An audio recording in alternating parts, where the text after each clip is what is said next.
தேவர்களாலேயே அழிக்க முடியாத 2 அசுரர்களை ஒரு பெண்ணால் அழித்த கதை தெரியுமா? அவள் பெயர் திலோத்தமை.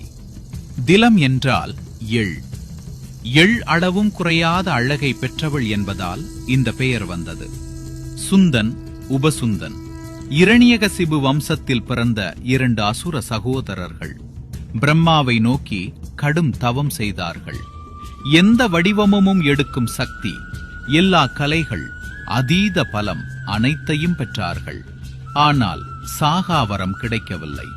அதனால் அவர்கள் கேட்ட வரம், நாங்கள் ஒருவரின் கையால் மட்டுமே சாக வேண்டும். அந்த வரத்தால் தேவர்கள் நடுங்கினார்கள். உலகமே அச்சத்தில் மூழ்கியது.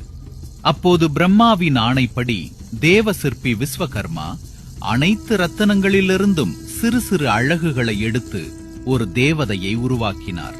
அவள்தான் திலோத்தமை. சுந்தன், உபசுந்தன் முன்னிலையில் அவள் நடனமாடினாள்.